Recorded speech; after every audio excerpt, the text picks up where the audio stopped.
और यहीं से ग्वाल बाल और सब गोकुलवासी आए और कृष्ण को रोता देख कहने लगे, गोकुल में हमारे कृष्ण सुरक्षित नहीं है, कहाँ जाएं? घनानंद जी ने कहा, वनम वृंदावनम नाम पशव्यम नो काननम। यहीं से कुछ दूर पे तुलसी का जो वन है, सुंदर वृंदावन, वहीं चलते हैं। और आपको पता है, गोकुलवासी जब वृंदावन आए थे तो कहीं रहने योग्य स्थान नहीं था, चारों ओर वृक्ष हैं, सबने अपनी अपनी बैलगाड़ियों में निवास किया है, ये भगवान के प्रेम के लिए। और वहां जाने के बाद भगवान ने एक दिन माँ से गौचारण की अनुमति ले ली है। बछड़ाओं के मध्य में जब चले तो एक वत्सासुर नाम का दैत्य आया है, उसका भी उद्धार किया। समयाभाव में एक दिन फिर गैया लेकर के चले तो संतों ने गाया, छोटी छोटी गैया छोटे छोटे ग्वाल और छोटो सो मेरो मदन गोपाल। वहीं चले और मार्ग में कहते हैं अघासुर नाम का वो दैत्य आता है, मार्ग में बैठा है मुख खोल करके।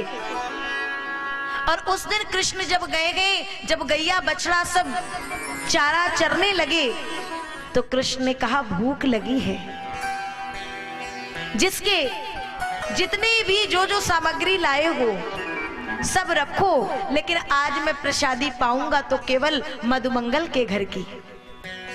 मधुमंगल के घर में तो इतनी गरीबी है कि मधुमंगल के भोजन की व्यवस्था भी माता पिता के पास नहीं हो पाती है, इसलिए ही कृष्ण के पास छोड़ रखे हैं कि हम भूखे रह जाएंगे, मधुमंगल भूखा नहीं रहेगा।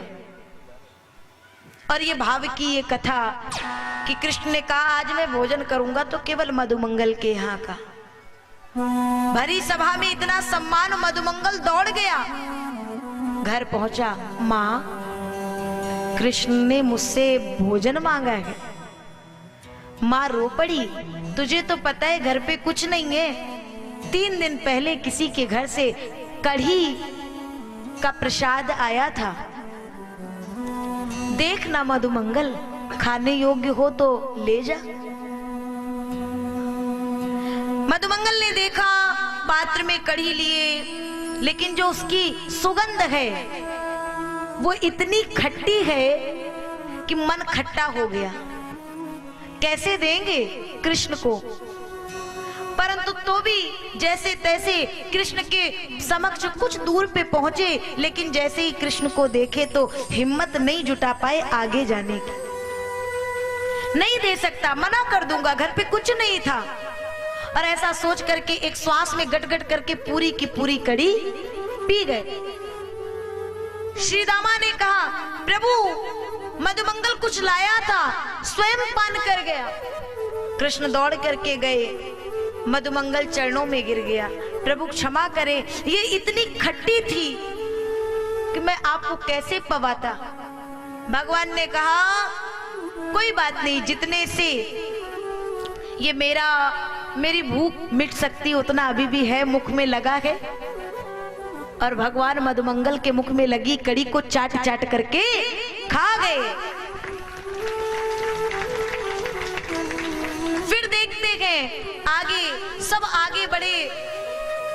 कृष्ण का ये प्रेम पाने के बाद वो अघासुर मार्ग में मुख खोल करके बैठे हैं। कोई गुफा है क्या, ऐसा विचार करके सब प्रवेश लिए। कृष्ण ने मना किया, जब तक सुनते प्रवेश ले चुके हैं तब तक। कृष्ण गए और भीतर जाकर के स्वयं को इतना फुलाए कि वो अघासुर 2 भागों में बट गया। भगवान इस तरह से अघासुर का उद्धार करते हैं।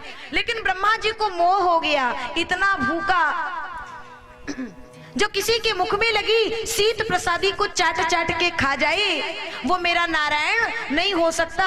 तो सब ग्वाल बाल, बछड़ा, गैया सब गायब कर दिए। भगवान ने देखा तो 1 वर्ष तक वैसे ही गैया, वैसे ही बछड़ा, वैसे ही ग्वाल बाल उत्पन्न कर दिए। लीला चलती रही। ब्रह्मा जी को लगा एक दिन देखें जाके क्या हो रहा है, या तो वैसी लीला है। कृष्ण ने अपनी लीला रची, वहां पहुंच गए ब्रह्मा जी के यहाँ। ब्रह्मा जी के रूप में देखो ऐसा है, आजकल बहुत बहरूपिया घूम रहे हैं मुझ जैसे ब्रह्मा बन के, कोई आ जाए तो भीतर मत आने देना। और असली ब्रह्मा इधर से जैसे ही देख वेख के पहुंचे ना, द्वारपालों ने कहा रुको। कहा? ब्रह्मा जी ने कहा अपने स्वामी से ऐसे बात करते? बोले कौन से स्वामी? हमारे स्वामी तो अंदर विराजे हैं। ब्रह्मा जी ने क्षमा याचना की है, प्रभु धृष्टता को क्षमा करें, आज के बाद ऐसी भूल कभी नहीं होगी। और तब उनकी गद्दी उनको वापस लौटाए। फिर आगे यमुना का जल जो दूषित हो रखा है कालिया नाग के कारण, गेंद के खेल के बहाने से उस जल को शुद्ध करते हैं और कालिया को रमणक द्वीप में भेज देते हैं।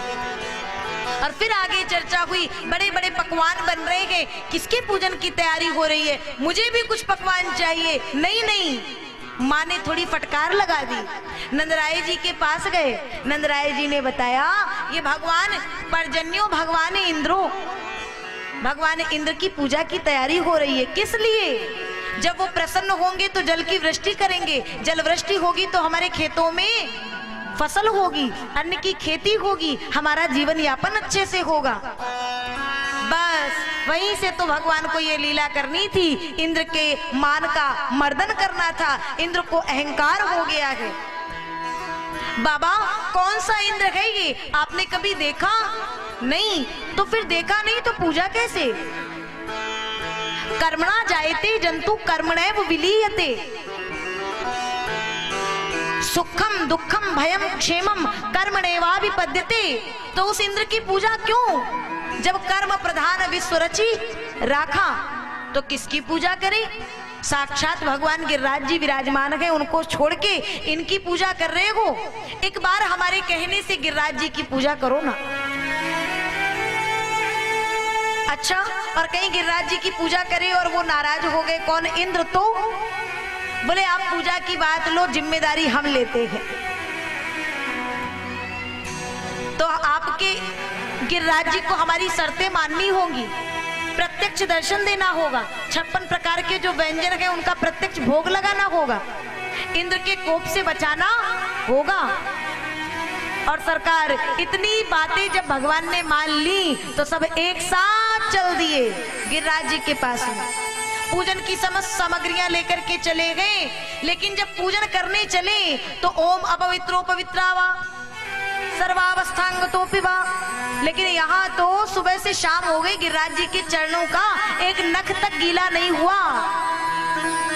यमुना जी से जल ला ला के सबरे थक गए। क्या करें? हम तो यही चाहते हैं लाला कि यही गंगा या यही यमुना आ जाए, नेत्र बंद करो। और वही मन से एक गंगा को उत्पन्न कर दिया, नाम हुआ मानसी गंगा। बोलिए मानसी गंगा महारानी की। और तब भगवान का पूजन प्रारंभ होता है। भगवान गिरिराज जी को धारण करके और वहीं से नाम हो गया, बोलिए गिरिराज धरण भगवान की जय। सबकी एक साथ रक्षा कर लिए हैं। अब इंद्र को लगा, देखो आज भी भगवान ने शायद ऐसा लगा कि उतने समय कथा तक के लिए गिरिराज जी को धारण कर लिया, वृष्टि रोक दी और बादल बरस गए हार, रात भर बरसे, दिन भर बरसे, कथा के समय थाम दिया। ये क्या है? गोवर्धन लीला है। मतलब सोचिए आपकी कल बसंत पंचमी थी तो कल कृष्ण का जन्म हुआ, और कृष्ण का जन्म हुआ उस समय जन्म जैसा माहौल हो गया। फिर रात्रि पर्यंत बारिश हुई, दिन भर बारिश हुई, कथा के समय भर बारिश रोक दी। ये भगवान की कृपा ही तो है। और भगवान की कृपा कहाँ से होती है महाराज?